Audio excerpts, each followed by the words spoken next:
News 18 ഓട്ടോയുടെ മറ്റൊരു എപ്പിസോഡിലേക്ക് എല്ലാവർക്കും സ്വാഗതം. എന്നോടൊപ്പം ഉള്ളത് പ്രീമിയം സെഡാൻ ടൊയോട്ട ക്യാംറിയുടെ 9th ജനറേഷനാണ്. 2023 ഇന്റർനാഷണൽ മാർക്കറ്റിൽ ഇൻട്രൊഡ്യൂസ് ചെയ്ത ഈ വാഹനം ഇന്ത്യയിൽ എത്തുന്നത് 2024 ഡിസംബർ 11-നാണ്. 48 ലക്ഷം രൂപ ഷോറൂം വിലയുള്ള ഈ വാഹനത്തിൻ്റെ വിശേഷങ്ങളിലേക്ക് എല്ലാവർക്കും സ്വാഗതം.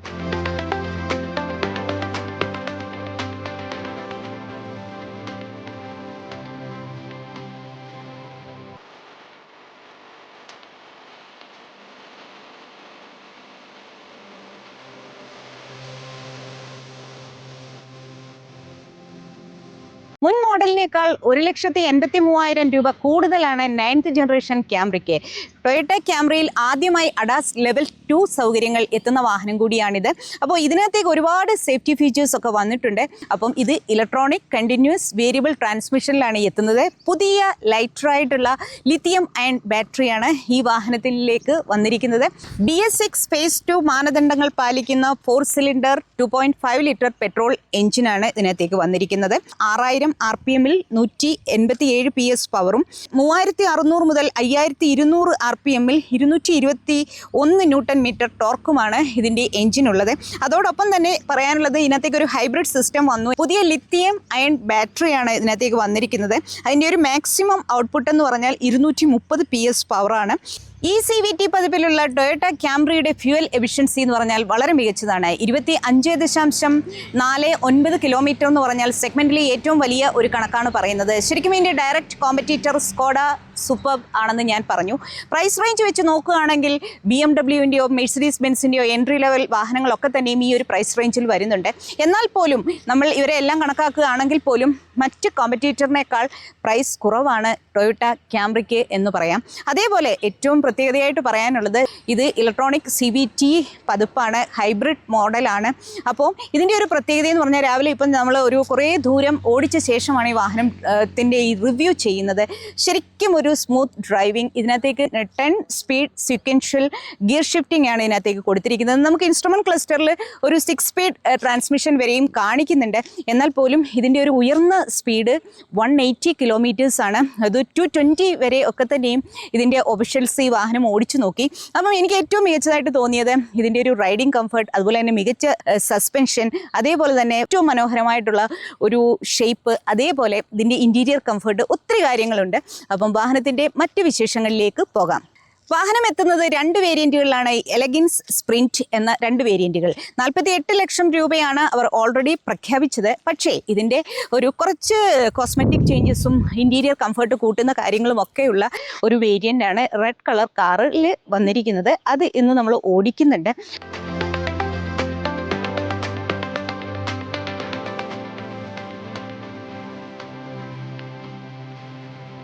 നയൻത് ജനറേഷൻ ക്യാംറി എത്തുന്നത് 2 വേരിയൻറ്റുകളിലാണെന്ന് ഞാൻ നേരത്തെ സൂചിപ്പിച്ചിരുന്നു. അതിൽ എലഗൻസ് എന്നുള്ള വേരിയൻറ്റിലാണ് നമ്മൾ ടെസ്റ്റ് ഡ്രൈവ് ചെയ്തത്. അപ്പോൾ ഇതെന്ന് പറഞ്ഞാൽ അതിൻ്റെ സ്പ്രിൻ്റ് എന്ന് പറയുന്ന കൂടുതൽ ഫീച്ചേഴ്സുള്ള, കൂടുതൽ സ്പോർട്ടി ലുക്കുള്ള വാഹനമാണ്. അപ്പോൾ ഇതിലെ വ്യത്യാസം എന്ന് പറഞ്ഞു കഴിഞ്ഞാൽ ഈ DRLൻ്റെ ഈ ഒരു പോർഷനെല്ലാം ബ്ലാക്ക് ആൻഡ് ആക്കിയിട്ടുണ്ട്, ഈ ഗ്രിൽ ബ്ലാക്ക് ആൻഡ് ആക്കിയിട്ടുണ്ട്. ഇതിൽ ഏറ്റവും പ്രത്യേകത എന്ന് പറഞ്ഞാൽ ഇതിൻ്റെ അപ്പർ പോർഷൻ മൊത്തത്തിൽ ബ്ലാക്ക് ആൻഡ് ടോൺ, അതായത് ഡ്യുവൽ ഓപ്ഷനിലാണ് ഈ വാഹനം എത്തുന്നത്. സൈഡ് വ്യൂ മിററും ബ്ലാക്കാണ്. ഇതിൻ്റെ റിയർ കാഴ്ചയാണ് ഏറ്റവും രസമെന്ന് നമുക്ക് തോന്നും. ഇതിലെ സ്പോയിലർ ബ്ലാക്ക് ആൻഡ് ആണ്. അതേപോലെ തന്നെ ഈ റിയർ ബമ്പറും ബ്ലാക്ക് ആൻഡ് ആണ്. ഇൻറ്റീരിയറിൽ യാതൊരു വിധ മാറ്റങ്ങളുമില്ല. ശരിക്കും എലഗൻസ് എന്ന വേരിയൻ്റാണ് ലോഞ്ചിൽ ഡിസംബർ 11 ലോഞ്ചിൽ അവർ അവതരിപ്പിച്ചത്. ഇത് ശരിക്കും ആരും പുറത്ത് കാണാത്ത ഇതിൻ്റെ സ്പ്രിൻറ്റ് എന്ന് പറയുന്ന വേരിയൻ്റാണ്. അപ്പോൾ ശരിക്കും ഇത് ഏപ്രിലിൽ ലോഞ്ച്, 2025 ഏപ്രിലിൽ ലോഞ്ച് ചെയ്യാൻ പോവുകയാണ്. 1 lakh പ്രൈസ് ഡിഫറൻസ് ഉണ്ടാകുമെന്ന് അറിയുന്നു. ഇതൊരു അൺഒഫീഷ്യലായിട്ടുള്ള ഒരു ഗസ്സാണ്. അപ്പോൾ ഇതിൻ്റെ പ്രൈസും ഈ വാഹനം അവതരിപ്പിക്കുന്നതും ഒക്കെ തന്നെ അന്നായിരിക്കും. എന്തായാലും സ്പ്രിൻ്റ് എന്നുള്ള ഈ ക്യാംറിയുടെ ഈ ഒരു വേരിയൻറ്റ് ഒരുപാട് സ്പോർട്ടി ലുക്കാണ്. എനിക്ക് ഏറ്റവും ഇഷ്ടപ്പെട്ടത് ഈ ഒരു റിയർ കാഴ്ചയും അതുപോലെ തന്നെ ഈ ഒരു ബ്ലാക്ക് ആൻഡ് ടോൺ ഇതിൻ്റെ അപ്പർ പോർഷനിലുമാണ്. ശരിക്കും സ്പോർട്ടി, ക്ലാസി എന്ന് തന്നെ പറയാം. ഒരു പ്രീമിയം സെഡാൻ്റെ എല്ലാവിധ ലുക്കും ഇതിന് വന്നു കഴിഞ്ഞു. കൂടാതെ ഏറ്റവും പ്രാധാന്യം അർഹിക്കുന്ന സൈഡ് പ്രൊഫൈലിലെ ഒരു മനോഹരമായ സംഗതിയാണ് 8th ജനറേഷനിൽ നിന്ന് വ്യത്യസ്തമായി 9th ജനറേഷനിൽ റീഡിസൈൻഡ് 18 ഇഞ്ച് അലോയ് വീലാണ്.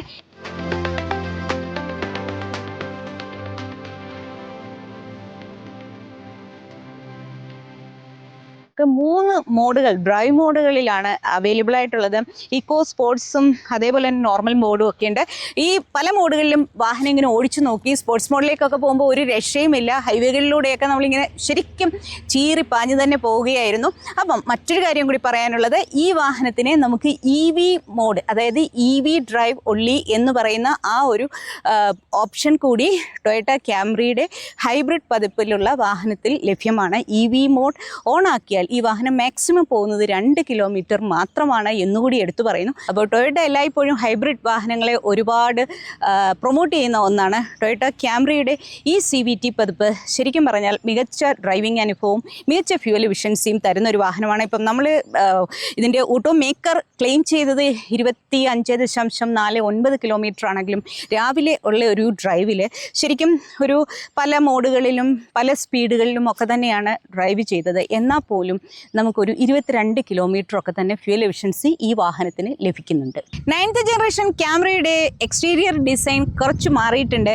അപ്പം ടൊയോട്ടയുടെ സിഗ്നേച്ചർ ഡിസൈൻ എലിമെൻ്റായ ഹാമർ ഹെഡ് ഡിസൈനാണ് മുൻഭാഗത്തേക്ക് വന്നിരിക്കുന്നത്. ലോഗോ കുറച്ച് മുകളിലായിട്ട് തന്നെ വന്നിട്ടുണ്ട്. ഗ്രില്ലിലേക്കും ഇതിൻ്റെ ഒരു DRLിലേക്കും ഇതിലേക്കും ഒക്കെ തന്നെ ഹെഡ്ലൈറ്റിലേക്കും ഒക്കെ തന്നെ മാറ്റങ്ങൾ വന്നിരിക്കുന്നു. അതായത് കുറച്ചുകൂടി സ്ലീക്ക് ആയിട്ടുണ്ട്, സ്റ്റൈലായിട്ടുണ്ട്. ശരിക്കും എലഗൻസ് എന്താണെന്ന് തീർച്ചയായിട്ടും നമുക്ക് തോന്നുന്ന രീതിയിലാണ് ഈ പ്രീമിയം സെഡാനെ അവർ ഡിസൈൻ ചെയ്തിരിക്കുന്നത്. ഒരു രക്ഷയുമില്ലാത്ത റോഡ് പ്രസൻസ് ആണ്. വാഹനത്തിൽ മൊത്തത്തിൽ ഒരു ലോ സ്റ്റാൻസ് ആണ് വന്നിരിക്കുന്നത്. ഇതിനകത്തേക്ക് ഫ്രണ്ട് സെൻസേഴ്സ് ഒക്കെ തന്നെ വന്നിട്ടുണ്ട്. അതേപോലെ തന്നെ ഇവിടെയായിട്ട് ക്യാമറ വന്നിരിക്കുന്നു. അപ്പം ടൊയോട്ടയുടെ ലോഗോ ഞാൻ നേരത്തെ പറഞ്ഞു കുറച്ച് മുകളിലായിട്ടാണ് പ്ലേസ് ചെയ്തിരിക്കുന്നത്. ശരിക്കും ഇതിൻ്റെ ഹോഡിലേക്കൊരു ക്യാരക്ടർ ലൈൻ വന്നിരിക്കുന്നു. മൊത്തത്തിൽ മുൻഭാഗം വളരെ രസകരമായിട്ടുള്ള ഒരു ഡിസൈനിലാണ് വന്നിരിക്കുന്നത്. ഇതിൻ്റെ ഒരു പ്രൊപ്പോർഷൻ എന്ന് പറഞ്ഞാൽ മികച്ചതാണ്. ഒരു ട്രൂ സെഡാൻ ഷേപ്പ് എന്ന് നമുക്ക് തോന്നും. സൈഡ് പ്രൊഫൈൽ കാണുമ്പോഴും ഒക്കെ തന്നെ വളരെ മനോഹരമായിട്ടുള്ള ഒരു പ്രൊഫൈൽ തന്നെയാണ് ഇതിനകത്തേക്ക് വന്നിരിക്കുന്നത്.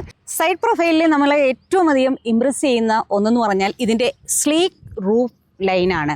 മറ്റൊന്നെന്ന് പറഞ്ഞാൽ redesigned alloy wheel. 18 inch alloy വീലാണ്. ടൊയോട്ടയുടെ ബാഡ്ജിങ് ഒക്കെ നടുക്കായിട്ട് വന്നിട്ടുണ്ട്.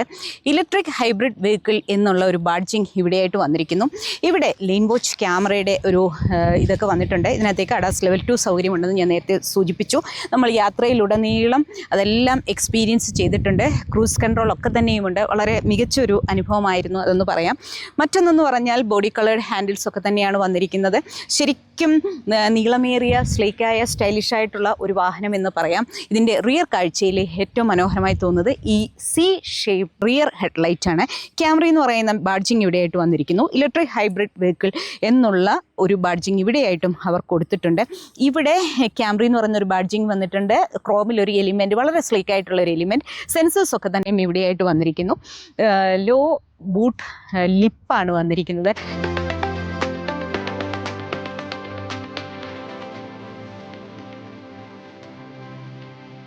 ട്രൂ സെഡാൻ ഷേപ്പ് എന്നൊക്കെ പറയുന്നതിൻ്റെ മനോഹരമായ ഒരു കാഴ്ചയാണ് ഈ വാഹനത്തിൽ നമുക്ക് കാണാൻ പറ്റുന്നത്.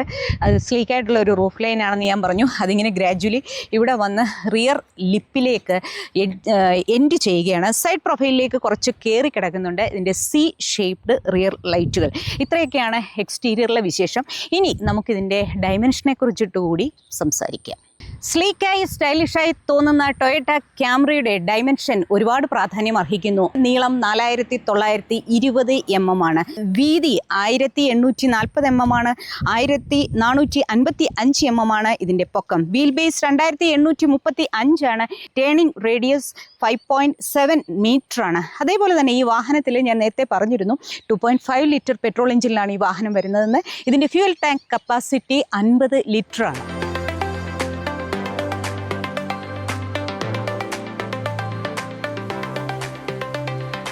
6 നിറങ്ങളിലാണ് ടൊയോട്ട ക്യാംറി എത്തുന്നത്. പ്രഷ്യസ് മെറ്റൽ എന്ന് പറഞ്ഞ നിറമാണ് നമ്മളോടൊപ്പം ഉള്ളത്. 4 നിറങ്ങൾ അവർ പുതുതായിട്ട് അവതരിപ്പിച്ചതാണ്. നേരത്തെ ഈ വാഹനം ഉള്ളത് വൈറ്റിലും ബ്ലാക്കിലുമാണ്. പുതുതായി വന്നിരിക്കുന്ന നിറങ്ങളിൽ ഒന്നാണ് പ്രഷ്യസ് മെറ്റൽ. അതേപോലെ തന്നെ cement grey, dark blue, emotional red. Emotional red എന്ന് പറയുന്ന വാഹനം നമ്മൾ ഇന്ന് ഓടിക്കുന്നുണ്ട്. വളരെ മനോഹരമായിട്ടുള്ള ഒരു കളറാണ്. അപ്പോൾ മൊത്തത്തിൽ ടൊയോട്ട ക്യാംറി സ്വന്തമാക്കുന്നവർക്ക് 6 കളർ ഓപ്ഷൻസ് ആണ് ഉള്ളത്. ഇതിനകത്തേക്ക് ലിഥിയം അയൺ ബാറ്ററി എത്തിയിട്ടുണ്ട്. ഇതൊരു ഹൈബ്രിഡ് വാഹനമാണെന്ന് ഞാൻ നേരത്തെ സൂചിപ്പിച്ചു. അപ്പോൾ ഈ ബാറ്ററിയുടെ ഒരു വാറണ്ടി എന്ന് പറഞ്ഞു കഴിഞ്ഞാൽ 8 വർഷം അല്ലെങ്കിൽ 1,60,000 കിലോമീറ്ററാണ്. ഈ വാഹനം എത്തുന്നത് CKD യൂണിറ്റ് ആയിട്ടാണ്. CKD യൂണിറ്റ് എന്ന് വെച്ചാൽ കംപ്ലീറ്റ് നോക്ക് ഡൗൺ യൂണിറ്റ് എന്ന് പറയും. അതായത് ഒരു വാഹനത്തിൻ്റെ പാർട്സുകൾ വിദേശത്ത് നിന്ന് ഒരു ഇമ്പോർട്ട് ചെയ്യുന്ന രാജ്യത്തേക്ക് കൊണ്ടുവന്ന് അവരുടെ മാനുഫാക്ചറിങ് പ്ലാന്റിൽ അസംബ്ലി ചെയ്യുന്നതിനാണ് CKD അല്ലെങ്കിൽ കംപ്ലീറ്റ് നോക്ക് ഡൗൺ യൂണിറ്റ് എന്ന് പറയുന്നത്. ഇത് ശരിക്കും CBU യൂണിറ്റ് ഉണ്ട്, കംപ്ലീറ്റ്ലി ബിൽറ്റപ്പ് യൂണിറ്റ് എന്ന് പറയും. അത് വാഹനം അതേപോലെ തന്നെ ഇങ്ങ് എത്തുകയാണ്. എന്നാൽ ഈ വാഹനം എത്തുന്നത് CKD യൂണിറ്റ് ആയിട്ടാണ്. അപ്പോൾ കർണാടകയിലെ പ്ലാന്റിലാണ് ഈ വാഹനം അസംബ്ലി ചെയ്യുന്നത്. എന്തായാലും മറ്റൊരു കാര്യം കൂടി നമുക്ക് മനസ്സിലാക്കാൻ പറ്റി, ക്യാമ്രി എത്തുന്നത് CKD യൂണിറ്റ് ആയിട്ടാണ്. 2013 മുതൽ അവർ ഇത്തരത്തിലാണ് ഈ വാഹനത്തെ ഇവിടെ ഇമ്പോർട്ട് ചെയ്യുന്നത്. ക്യാമ്രിയുടെ ഒരു ലെഗസി എന്ന് പറഞ്ഞു കഴിഞ്ഞാൽ 20 വർഷത്തിലേറെ ലെഗസിയുള്ള ഒരു വാഹനമാണ്. ഇത് അവരുടെ 9th ജനറേഷൻ ആണ് എന്ന് പറയുമ്പോൾ തന്നെ ആഗോള വിപണിയിൽ ഈ വാഹനം എത്രത്തോളം അക്സെപ്റ്റൻസ് നേടിയ ഒന്നാണെന്ന് നമ്മൾ തീർച്ചയായിട്ടും മനസ്സിലാക്കുക. ഡ്രൈവിംഗ് എക്സ്പീരിയൻസ് വെച്ച് നോക്കുകയാണെങ്കിലും, കംഫർട്ട് വെച്ച് നോക്കുകയാണെങ്കിലും, സേഫ്റ്റി കാര്യങ്ങൾ വെച്ച് നോക്കുകയാണെങ്കിലും, സ്റ്റൈൽ ആൻഡ് എലഗൻസ് എന്നുള്ള ആ ഒരു ക്വസ്റ്റ്യൻ്റ് വെച്ച് നോക്കുകയാണെങ്കിലും ശരിക്കും ഒരു സൂപ്പർ വാഹനമാണ് ഈ ഒരു പ്രീമിയം സെഡാൻ എന്ന് പറയാം.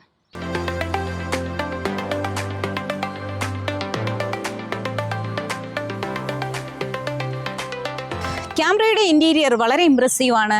യെല്ലോ ബ്രൗൺ എന്ന് പറഞ്ഞ പുതിയ ഒരു കളർ തീമിലാണ് 9th ജനറേഷൻ ക്യാമ്രി എത്തിയിരിക്കുന്നത്. യെല്ലോ ബ്രൗൺ ലെതർ സീറ്റുകൾ, അതിൻ്റെ തുടർച്ചയായിട്ട് ഡാഷ്ബോർഡ്, ഈ ഡോർ പാനൽസിലൊക്കെ തന്നെയും ആ ഒരു ലെതർ എലിമെൻറ്റ് വന്നിരിക്കുന്നു. വളരെ പ്ലസൻ്റ് ആയിട്ടുള്ള ഒരു ആംബിയൻസ്, അതേപോലെ തന്നെ മെറ്റൽ ഫിനിഷോട് കൂടിയിട്ടുള്ള ഡാഷ്ബോർഡ് ഡിസൈൻ. മറ്റൊന്ന് പറയാനുള്ളത് ഇതിൻ്റെ കോ ഡ്രൈവർ സീറ്റുകളെ കുറിച്ചാണ്. ഡ്രൈവർ സീറ്റ് 10 രീതിയിൽ നമുക്ക് അഡ്ജസ്റ്റ് ചെയ്യാം.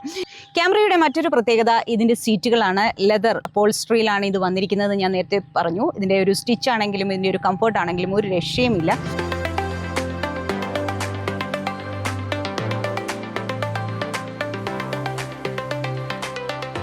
9th ജനറേഷൻ ക്യാമ്രിയുടെ ഡാഷ്ബോർഡ് റീഡിസൈൻ ചെയ്തിട്ടുണ്ട്. പുത്തൻ കളറിൻ്റെ ഒരു എലിമെൻറ്റ് ഇവിടെയായിട്ട് വന്നിരിക്കുന്നു. അതായത് ലെതർ അപ്പോൾസ്ട്രിയുടെ എലിമെൻറ്റ് വന്നിരിക്കുന്നു. അതേപോലെ തന്നെ സ്ലീക്ക് ഡിസൈനിലായിട്ടാണ് വന്നിരിക്കുന്നത്. 10.3 ഇഞ്ച് വലിപ്പത്തിലുള്ള ഇൻഫോർടൈൻമെൻറ്റ് സിസ്റ്റം, 10.3 ഇഞ്ച് വലിപ്പത്തിലുള്ള ഇൻസ്ട്രുമെൻറ്റ് ക്ലസ്റ്റർ, അതുപോലെ തന്നെ 10 ഇഞ്ച് വലിപ്പത്തിലുള്ള ഹെഡപ്പ് ഡിസ്പ്ലേ എന്നിവയൊക്കെ തന്നെ ഈ വാഹനത്തിലേക്കുണ്ട്. അതേപോലെ തന്നെ JBLൻ്റെ 9 സ്പീക്കറുകൾ ഇതിനകത്തേക്ക് വന്നിരിക്കുന്നു. പ്യൂരിഫയർ വന്നിട്ടുണ്ട്.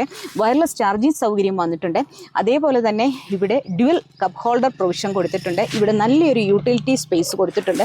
ഇത് CVT പതിപ്പാണ്, അതായത് ഇലക്ട്രോണിക് കണ്ടിന്യൂസ് വേരിയബിൾ ട്രാൻസ്മിഷനിലുള്ള വാഹനമാണ്. നമുക്ക് ഇതിനകത്തേക്ക് ക്രൂസ് കൺട്രോൾ ഒക്കെ കൊടുത്തിട്ടുള്ളത് കൊണ്ട് തന്നെ പാഡിൽ ഷിഫ്റ്റേഴ്സ് ഒക്കെ തന്നെയും ഉണ്ട്. അപ്പോൾ വാഹനം എങ്ങനെ വേണമെങ്കിലും നമുക്ക് നമ്മുടെ ഇഷ്ടത്തിനനുസരിച്ച് ഓടിക്കാം. 3 ഡ്രൈവ് മോഡ്സ് ഇതിനകത്തേക്ക് വന്നിട്ടുണ്ട്. സ്പെഷ്യലി ഇലക്ട്രിക് മോഡ് എന്ന് പറയുന്ന ഒരു ഓപ്ഷൻ കൂടിയുണ്ട്. അപ്പം EV മോഡ് എന്ന് പറയുന്നതിൻ്റെ സ്വിച്ച് ഇവിടെയായിട്ടാണ്. ഡ്രൈവ് മോഡ്സ് എന്ന് പറഞ്ഞാൽ എക്കോ, നോർമൽ, സ്പോർട്ട് ഇവിടെയായിട്ട് കൊടുത്തിട്ടുണ്ട്. ലാമ്പുകളൊക്കെ തന്നെയും വന്നിട്ടുണ്ട്. ഡ്രൈവർക്കും കോ ഡ്രൈവർക്കും വാനിറ്റി മിറർ വന്നിട്ടുണ്ട്. ഹാൻഡ് ഗ്രിപ്പുകളെല്ലാം തന്നെ വന്നിട്ടുണ്ട്. നമുക്ക് ഇതിൽ മറ്റൊരു പ്രത്യേകത എന്ന് പറഞ്ഞാൽ 9 എയർ ബാഗുകൾ. സേഫ്റ്റിക്ക് എത്രത്തോളം പ്രാധാന്യം കൊടുക്കുന്നു ടൊയോട്ട എന്ന് തീർച്ചയായിട്ടും പറയാം. ഇതൊരു പ്രീമിയം സെഡാനാണ്.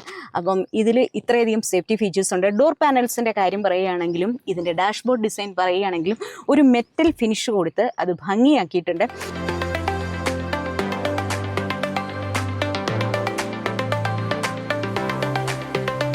9th ജനറേഷൻ ക്യാമ്രിയിൽ ചെറുതാണെങ്കിലും ഒരു സൺറൂഫ് നൽകിയിട്ടുണ്ട്. ടിൽറ്റ് ആൻഡ് സ്ലൈഡ് ഫംഗ്ഷൻ അതിനകത്തേക്ക് വന്നിരിക്കുന്നു. മറ്റൊരു കാര്യം പറയാനുള്ളത്, ഇതിൻ്റെ ഇൻറ്റീരിയർ ആംബിയൻസ് എല്ലായ്പ്പോഴും കൂളാണ്.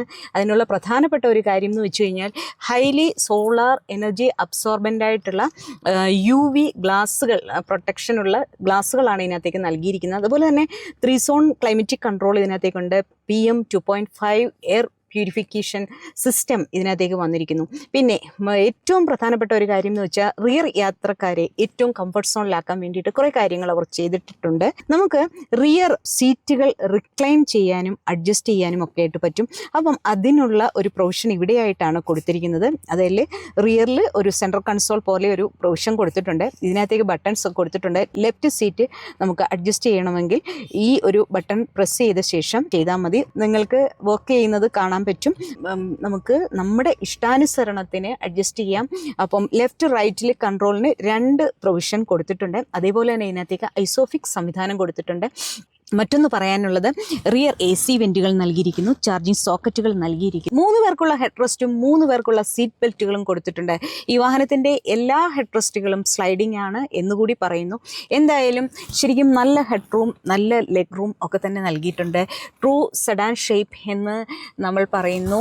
ഈ ഹെഡ് റൂമിന് വേണ്ടിയിട്ട് ഇവിടെ ഒന്ന് കർവ് ചെയ്ത് കൊടുത്തിട്ടുണ്ട്. എന്തായാലും മികച്ച ഫീച്ചേഴ്സും മികച്ച ഡ്രൈവിംഗ് അനുഭവമാണ് ടൊയോട്ട ക്യാമ്രിക്കൊപ്പം ഉള്ളത്.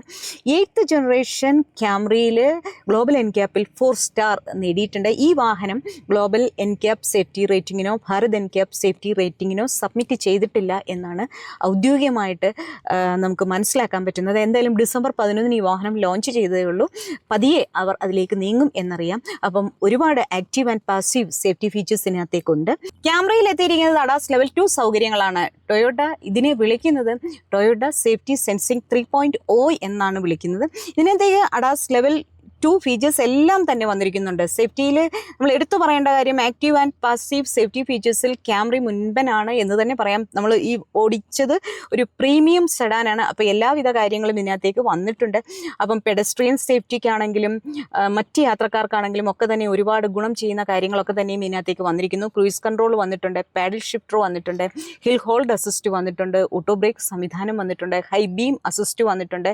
മുന്നിൽ പോകുന്ന വാഹനങ്ങളെ കൃത്യമായി മോണിറ്റർ ചെയ്ത് ഓട്ടോ ബ്രേക്കിംഗ് സൗകര്യം വന്നിട്ടുണ്ട്. മുന്നിലും പിന്നിലും എല്ലാം തന്നെയും സെൻസേഴ്സ് വന്നിട്ടുണ്ട്. അപ്പം ഇങ്ങനത്തെ എല്ലാ കാര്യങ്ങളും ടൊയോട്ട ക്യാമ്രിയിൽ വന്നിരിക്കുന്നു.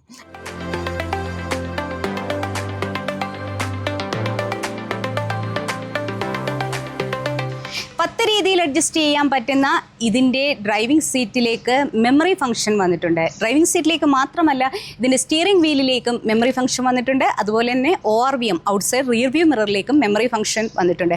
അപ്പോൾ ഒരു വീട്ടിലെ 2-3 ഡ്രൈവേഴ്സ് ഉണ്ടെങ്കിൽ നമ്മൾ നമ്മുടെ ആവശ്യത്തിനനുസരിച്ച് ഇത് സെറ്റ് ചെയ്ത് വെച്ചാൽ വാഹനം അത് തിരിച്ചറിഞ്ഞ് നമ്മൾ ഡ്രൈവിംഗ് സീറ്റിലേക്ക് എത്തുമ്പോൾ ഔട്ട്സൈഡ് റിയർ വ്യൂ മിററിൻ്റെ അഡ്ജസ്റ്റ്മെൻറ്റ് എന്താണോ, സീറ്റിൻ്റെ അഡ്ജസ്റ്റ്മെൻറ്റ് എന്താണോ അതനുസരിച്ച് വാഹനം സെൻസ് ചെയ്ത് ക്രമീകരിച്ചോളും. ഇതൊരു വലിയ നല്ല കാര്യമായിട്ട് തന്നെ പറയുന്നു. റിയർ യാത്രക്കാരെ ഏറ്റവും കംഫർട്ട് സോണിലാക്കാൻ വേണ്ടിയിട്ടാണ് ക്യാമ്രി 9th ജനറേഷൻ്റെ വരവ്. നമുക്ക് ടെസ്റ്റ് ഡ്രൈവിന് കിട്ടിയ ആദ്യ വാഹനത്തിൽ ഞാൻ കൃത്യമായിട്ട് കാണിച്ചിട്ടുണ്ടായിരുന്നു. ഇതിനകത്ത് റിയർ സീറ്റുകളൊക്കെ റിക്ലൈൻ ചെയ്യാൻ പറ്റും, നമ്മുടെ ആവശ്യാനുസരണം ക്രമീകരിക്കാൻ പറ്റും. അതേപോലെ തന്നെ ഈ ഒരു സ്ക്രീൻ ഡിസ്പ്ലേ സ്ക്രീൻ ആക്സസറീസ് ആയിട്ടാണ് വരുന്നത്. മറ്റൊന്ന് പറയാനുള്ളത്, ഇതിനകത്തേക്ക് കൂൾഡ് ഗ്ലൗ ബോക്സ് ആക്സസറീസ് ആയിട്ട് വരുന്നുണ്ട്. അതുപോലെ തന്നെ ഡോറുകളുടെ പ്രൊട്ടക്ഷന് വേണ്ടിയിട്ട് ഡോർ സ്ലിറ്റുകളൊക്കെ വരുന്നുണ്ട്. അതേപോലെ ഡോർ ലാമ്പുകൾ വരുന്നുണ്ട്. മറ്റൊന്നെന്ന് പറഞ്ഞു കഴിഞ്ഞാൽ റിയർ യാത്രക്കാർക്ക് വേണ്ടിയിട്ട് സൺ ഷെയ്ഡ് വന്നിട്ടുണ്ട്. ഇതിടെ റൂഫ് ലൈറ്റ് വരുന്നുണ്ട്, ഹാൻഡ് ഗ്രിപ്പ് വരുന്നുണ്ട്. അങ്ങനത്തെ എല്ലാവിധ സൗകര്യങ്ങളും പുത്തൻ ക്യാമ്രിയിൽ എത്തിയിരിക്കുന്നു.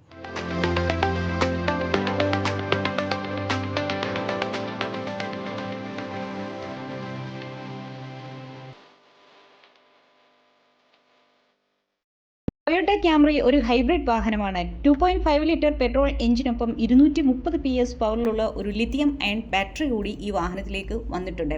അപ്പം ഡ്രൈവിംഗ് ഏറ്റവും സ്മൂത്ത് ആക്കാൻ വേണ്ടിയിട്ട് നിർമ്മാതാക്കൾ ഇതിലേക്ക് 10 സ്പീഡ് സീക്വൻഷ്യൽ ഷിഫ്റ്റ് മോഡിലാണ് ഇലക്ട്രോണിക് CVT പതിപ്പ് നൽകിയിരിക്കുന്നത്. ബാംഗ്ലൂരിൽ വെച്ചിട്ടുള്ള ഇതിൻ്റെ ഒരു ഫസ്റ്റ് ഡ്രൈവ് എക്സ്പീരിയൻസിൽ നമുക്ക് ഏറ്റവും രസകരമായിട്ട് തോന്നിയ ഒരു ഡ്രൈവിംഗ് അനുഭവത്തിൻ്റെ പ്രധാനപ്പെട്ട ഒരു കാര്യം എന്ന് പറഞ്ഞാൽ ഇതിനകത്ത് 10 സ്പീഡ് സീക്വൻഷ്യൽ ഷിഫ്റ്റ് മോഡിലുള്ള ഈ ഒരു വാഹനത്തിൻ്റെ വളരെ അനായാസകരമായിട്ടുള്ള ഒരു ഡ്രൈവിംഗ് ആണ്. ശരിക്കും 10 സ്പീഡ് ഗിയർ ഷിഫ്റ്റിംഗ് എന്ന് പറഞ്ഞാൽ എക്സ്ട്രീം സ്മൂത്താണെന്ന് പറയാം. യാതൊരു വിധമായ ലാഗിങ് ഇല്ല, ജെർക്കിംഗ് ഇല്ല. വാഹനം നമ്മളുടെ മനസ്സിനനുസരിച്ചിട്ട് അത് വേഗത കൈവരിക്കുന്നുണ്ട്, അത് കുതിക്കുന്നുണ്ട്. എന്നാൽ അതിൻ്റെ ഷിഫ്റ്റിംഗ് അല്ലെങ്കിൽ ഗിയർ ഷിഫ്റ്റിങ്ങോ മറ്റു കാര്യങ്ങളോ നമ്മൾ അറിയുന്നതേ ഇല്ല. എക്സ്ട്രീം സ്മൂത്താണ്. ശരിക്കും നമ്മൾ നഗരത്തിലൂടെ യാത്ര ചെയ്യുമ്പോഴാണെങ്കിലും ഗ്രാമങ്ങളിലൂടെ യാത്ര ചെയ്യുമ്പോഴാണെങ്കിലും ഒക്കെ തന്നെ വാഹനം മികച്ച ഒരു പെർഫോമറാണെന്ന് തന്നെ പറയാം.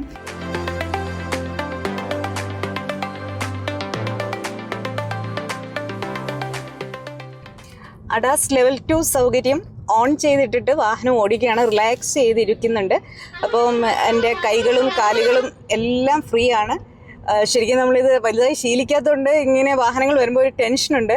എന്നാലും കൂളായിട്ടിരിക്കുകയാണ്. ക്യാമറയിലേക്ക് ആദ്യമായിട്ടാണ് അഡാസ് സൗകര്യം എത്തുന്നത്. ക്രൂസ് കൺട്രോൾ ഉണ്ട്, അതും കൂടി ഓൺ ചെയ്തിട്ട് കഴിഞ്ഞാൽ മുന്നിലെ വാഹനം സ്ലോ ചെയ്യുന്നതിനനുസരിച്ച് ബ്രേക്ക് ചെയ്യുന്നതിനനുസരിച്ച് നമ്മളൊന്നും ചെയ്യേണ്ട, വാഹനം അത് സെൻസ് ചെയ്തിട്ട് എങ്ങനെ റെസ്പോണ്ട് ചെയ്യണമെന്ന് കൃത്യമായിട്ട് ഇത് ചെയ്തോളും. എന്നാൽ പോലും അഡാസ് ലെവൽ 2 സൗകര്യം ഉണ്ടെങ്കിലും ഇതെല്ലാം സെൻസേഴ്സിൻ്റെയും റഡാറിൻ്റെയും ഒക്കെ തന്നെ ഒരു പിൻബലത്തിൽ പ്രവർത്തിക്കുന്നതാണ്. എങ്കിലും നമ്മളുടെ ഹ്യൂമൻ ബ്രെയിൻ എല്ലായ്പ്പോഴും അലർട്ടായി ഇരിക്കണം എന്നുള്ള ഒരു മുന്നറിയിപ്പ് കൂടി വാഹന നിർമ്മാതാക്കളെല്ലാം തന്നെ നൽകുന്നുണ്ട്. ഇപ്പോൾ അഡാസ് ലെവൽ 3 സൗകര്യങ്ങളെല്ലാം തന്നെയും വന്നു കഴിഞ്ഞു. പ്രീമിയം സെഡാൻ ക്യാമറയ്ക്കൊപ്പമുള്ള നാഷണൽ മീഡിയ ഡ്രൈവ് കൺക്ലൂഡ് ചെയ്യുകയാണ്. രാവിലെ 7 മണിക്ക് തുടങ്ങിയ ഒരു ഡ്രൈവാണ്. അപ്പം ഈ വാഹനത്തിലെ അഡാസ് ലെവൽ 2 സൗകര്യങ്ങൾ ഒരുപാട് ഇഷ്ടമായി. ടൊയോട്ടയുടെ അഡ്വാൻസ് ഡ്രൈവർ അസിസ്റ്റ് സിസ്റ്റത്തിൻ്റെ ഒരു പ്രത്യേകത എന്ന് പറഞ്ഞു കഴിഞ്ഞാൽ ഒരു ഡ്രൈവർക്ക് വാർണിംഗ് കൊടുക്കുന്നതോ അലേർട്ട് കൊടുക്കുന്നതോ ഏറ്റവും അവശ്യ സന്ദർഭങ്ങളിൽ മാത്രമാണ് എന്നുള്ളതാണ്. അതെല്ലാം ബ്രില്യൻ്റായിട്ട് വർക്ക് ചെയ്യുകയും ചെയ്യുന്നുണ്ട്. അപ്പം മറ്റ് വാഹന നിർമ്മാതാക്കളുടെ അഡാസ് സൗകര്യം ആക്ടിവേറ്റ് ചെയ്ത് വാഹനം ഓടിക്കുമ്പോൾ അൺനെസസറി ആയിട്ട് അലർട്ടുകൾ തരുന്നു, അല്ലെങ്കിൽ അത് നമ്മുടെ ഡ്രൈവിങ്ങിൻ്റെ കോൺഫിഡൻസിനെയോ ഫ്ലോയെ ബാധിക്കുന്നു എന്ന് തോന്നിയിട്ടുണ്ട്. അതുകൊണ്ട് മാത്രമാണ് ഇങ്ങനെ പറഞ്ഞത്. മറ്റൊന്ന് എടുത്തു പറയാനുള്ളത്, ഈ വാഹനത്തിൻ്റെ ഒരു ട്രൂ സെഡാൻ ഷേപ്പ്, അത് ശരിക്കും ഒരു എലഗൻ്റായിട്ടുള്ള ഒരു സെഡാൻ എന്ന് തന്നെ പറയാം. ഇൻറ്റീരിയർ കംഫർട്ട് ഒരു രക്ഷയുമില്ല. നല്ല റോഡ് പ്രസൻസ് ഒക്കെയുള്ള ഒരു വാഹനമാണ്. ബ്രില്യൻ്റായിട്ടുള്ള 6 കളറുകളിലൊക്കെയാണ് വന്നിരിക്കുന്നത്. അപ്പം അഡാസ് ലെവൽ 2 സൗകര്യങ്ങൾക്കൊപ്പം ഹിൽ ഹോൾഡ് അസിസ്റ്റ് ആണെങ്കിലും ഇലക്ട്രോണിക് സ്റ്റെബിലിറ്റി പ്രോഗ്രാം ആണെങ്കിലും ഒത്തിരി കാര്യങ്ങൾ ഇതിനകത്തേക്ക് വന്നിട്ടുണ്ട്. അപ്പം active and passive safety system എല്ലാം തന്നെയും ഈ വാഹനത്തിലേക്ക് വന്നിരിക്കുന്നു. അതേപോലെ ഇതിനകത്ത് ഒരു ഫ്യൂൽ എഫിഷ്യൻസി, നമ്മൾ രാവിലെ ഇത്രയും ദൂരം ഓടിച്ചതിൽ നിന്നും വാഹന നിർമ്മാതാക്കൾ പറയുന്നതിനോട് ഏകദേശം അടുത്തുള്ള ഒരു ഫ്യൂൽ എഫിഷ്യൻസി തന്നെ ഈ ഹൈബ്രിഡ് സിസ്റ്റത്തിൽ വന്നിട്ടുണ്ട്. ഈ വാഹനത്തിൻ്റെ മറ്റൊരു പ്രത്യേകത എന്ന് പറഞ്ഞു കഴിഞ്ഞാൽ ഇതിനകത്ത് 10 തരത്തിൽ ഇതിൻ്റെ ഡ്രൈവിംഗ് സീറ്റ് അഡ്ജസ്റ്റ് ചെയ്യാൻ പറ്റുന്നുള്ള വലിയ കാര്യം. എന്നെ സംബന്ധിച്ചിടത്തോളം അത് ഒരുപാട് ഗുണം ചെയ്തു. നല്ല റോഡ് ക്ലിയറൻസ് ഉണ്ട്. സൈഡിലും ഇതിലും എല്ലാം നോക്കുകയാണെങ്കിൽ തന്നെയും ഞാൻ വളരെ കംഫർട്ടബിളാണ്. ക്യൂട്ടായിട്ടുള്ള സ്റ്റിയറിംഗ് വീൽ, ഉയർന്ന സ്പീഡുകളിലും വെഹിക്കിളിൻ്റെ സ്റ്റെബിലിറ്റി എടുത്തു പറയുന്നു. NVH ലെവൽസ് ഒരു രക്ഷയുമില്ല. കംഫർട്ടിനും കൺവീനിയൻസിനും ഒരുപാട് പ്രാധാന്യം നൽകുന്നു. ടെക്നോളജി എല്ലാം തന്നെ ഇതിനകത്തേക്ക് വന്നിട്ടുണ്ട്. ആൻഡ്രോയിഡ് ഓട്ടോ, ആപ്പിൾ കാർപ്ലേ, അതുപോലെ തന്നെ ടൊയോട്ടയുടെ ടെലിമാറ്റിക് സിസ്റ്റം, ഇങ്ങനത്തെ എല്ലാ കാര്യങ്ങളും എല്ലാ സൗകര്യങ്ങളും ഇതിനകത്തേക്ക് വർക്ക് ചെയ്യുന്നുണ്ട്. അപ്പം ഒരു കംപ്ലീറ്റ് പാക്കേജാണ് ഈ പ്രീമിയം സെഡാൻ എന്ന് പറയാം. വിലയും കോമ്പറ്റീറ്ററെ വെച്ച് നോക്കുകയാണെങ്കിൽ ഈ സെഗ്മെൻറ്റിൽ നമ്മൾ ഈ പ്രൈസ് റേഞ്ചിൽ നോക്കുകയാണെങ്കിൽ ഒരു അഫോർഡബിൾ പ്രൈസ് റേഞ്ചാണ്. ഡ്രൈവിംഗ് കംഫർട്ട് ഒരു രക്ഷയുമില്ല. ഇതിൻ്റെ ഒരു മോഡ് ചേഞ്ചിങ് വളരെ ഈസി ആയിട്ടും കംഫർട്ടബിളായിട്ടും തോന്നുന്ന ഒന്നാണ്. ക്യൂട്ട് സ്റ്റിയറിംഗ് വീലാണ്. അതേപോലെ തന്നെ നമ്മുടെ കാഴ്ചയെ ഡിസ്ട്രാക്ട് ചെയ്യുന്ന ഒന്നും തന്നെ ഇതിനകത്തേക്ക് വരുന്നില്ല. ഈ ഒരു ഇൻഫോർടൈൻമെൻറ്റ് സിസ്റ്റം ആണെങ്കിൽ ഹൊറിസോണ്ടൽ ഡിസൈൻ പാറ്റേണിലാണ് ഈ ഒരു ഏരിയ മൊത്തം തന്നെ വന്നിരിക്കുന്നത്. അപ്പം അതും ഉയർന്നു നിൽക്കാത്തത് കൊണ്ട് തന്നെ നമുക്ക് നല്ല റോഡ് ക്ലിയറൻസ് കിട്ടുന്നുണ്ട്. അതുപോലെ തന്നെ ഹെഡ് അപ്പ് ഡിസ്പ്ലേ നമ്മളിപ്പോൾ ഓൺ ആക്കിയിട്ടില്ല. ഹെഡ് അപ്പ് ഡിസ്പ്ലേ ഓൺ ആക്കിയാൽ നമുക്ക് എല്ലാ കാര്യങ്ങളും, ഒരു ഡ്രൈവർ അറിഞ്ഞിരിക്കേണ്ട എല്ലാ കാര്യങ്ങളും അവിടെയും നമുക്ക് ലഭിക്കും. അപ്പോൾ ഒരു മികച്ച പ്രീമിയം സെഡാനാണ് ക്യാംറി എന്ന് പറയുന്നു. മറ്റൊരു വാഹനത്തിൻ്റെ വിശേഷങ്ങളുമായി വരുന്നതുവരെ എല്ലാവർക്കും ഗുഡ് ബൈ.